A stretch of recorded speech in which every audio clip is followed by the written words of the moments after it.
उन्नाव में deputy CM Keshav Prasad Maurya ने BJP सांसद साक्षी महाराज के जन्मदिन समारोह में शिरकत की। बता दें, डिप्टी सीएम केशव प्रसाद मौर्य ने सांसद साक्षी महाराज को जन्मदिन की बधाई दी। वहीं डिप्टी सीएम ने निरीक्षण वन में अधिकारियों और जनप्रतिनिधियों के साथ बैठक की। डिप्टी सीएम ने प्रेस वार्ता भी की। डिप्टी सीएम केशव प्रसाद मौर्य ने मीडिया से बात करते हुए समाजवादी पार्टी और राष्ट्रीय अध्यक्ष अखिलेश यादव पर जमकर जुबानी हमला बोला।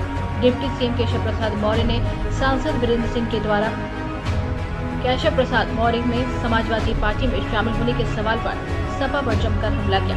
उप मुख्यमंत्री केशव प्रसाद मौर्य ने कहा कि समाजवादी पार्टी चाहे सांसद हो या फिर विधायक, सब लोग बौखलाए हुए हैं। उन्होंने कहा कि 2024 के चुनाव में उन्होंने जनता से झूठ बोला। भाजपा विजय प्राप्त कर संविधान और आरक्षण को खत्म करेगी।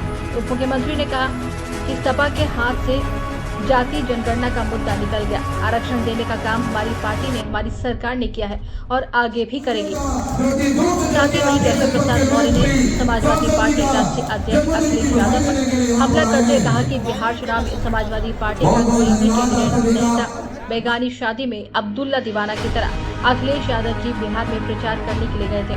बिहार में चारों खाने फिट हो गए तो बोलती बंद हो गई है। डिप्टी सीएम केशव प्रसाद मौर्य ने समाजवादी पार्टी पर हमला बोलते हुए कहा कि 2047 तक समाजवादी पार्टी का सत्ता में आने का कोई भविष्य नहीं और समाजवादी पार्टी में भगदड़ जरूर है। उन्होंने कहा कि कई विधायक सपा छोड़कर 2022 के बाद चले गए। ये बहुत हल्के लोग होंगे जो इस प्रकार की बातें करते हैं।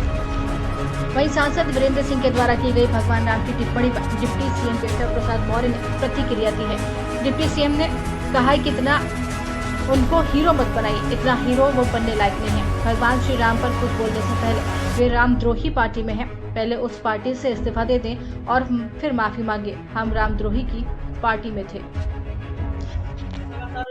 देखिए, भारतीय जनता पार्टी की सरकार में माफियाओं के लिए कोई आसान नहीं। अगर कोई माफियागिरी करेगा तो उसकी दवाई करने का इलाज हमारे पास प्रबंध है। धन्यवाद।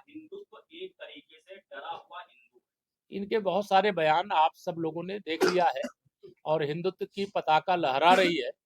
कल भगवान सोमनाथ के मंदिर को तोड़ने के 1000 साल बाद भारत के यशस्वी प्रधानमंत्री माननीय श्री नरेंद्र मोदी जी ने सौराष्ट्र क्षेत्र में जाकर के ओम नमः शिवाय का जाप किया है और वह त्रिशूल हाथ में लेकर के बता दिए हैं कि हम हिंदुत्व के साथ हैं, हम राष्ट्रवाद के साथ हैं, हम विकास के साथ हैं, हम परिवारवाद और जातिवाद के साथ नहीं।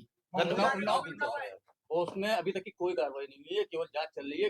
कोई तो जांच हो जाने दो ना, कार्रवाई उसके बाद ना हो तब तो कहना। टाइम नहीं, अगर देर हो गई तो उसकी जल्दी जांच करवाएंगे और जो दोषी होगा कार्रवाई करेंगे। मैंने कहा श्री अखिलेश यादव जी जब से बिहार हार करके आए उनका मानसिक संतुलन गड़बड़ाया हुआ है और इसके कारण वो उल जुलूल बयान देते हैं। उनको ये मालूम है कि केशव प्रसाद राष्ट्रीय स्वयंसेवक संघ का स्वयंसेवक है। भारतीय जनता पार्टी के लिए में अध्यक्ष के रूप में उनको सत्ता से उखाड़ फेंकने का काम हम लोगों ने किया था 2017 में। तो उनको इस प्रकार का डर लगा रहता है श्री अखिलेश यादव जी को। वो कभी नहीं चाहते हैं कि ओबीसी का कोई लीडर उत्तर प्रदेश में पनपने पाए।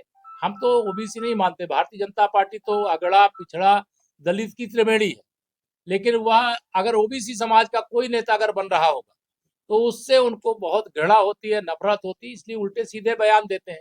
लेकिन जब मैं उनसे पूछता हूँ कि ये जो पीडीए फर्जी चला रहे हो, 2012 से 2017 तक जब आप मुख्यमंत्री थे तब आपका पीडीए फार्मूला कहाँ चला गया था? उस समय कौन सी कुंभकर्णी निद्रा में सो गए थे? तो इसका उनके पास कोई जवाब नहीं है। वो दुष्प्रचार करने में महारत हासिल करके लोकसभा के चुनाव में कुछ सीटें अधिक जीत ले गए।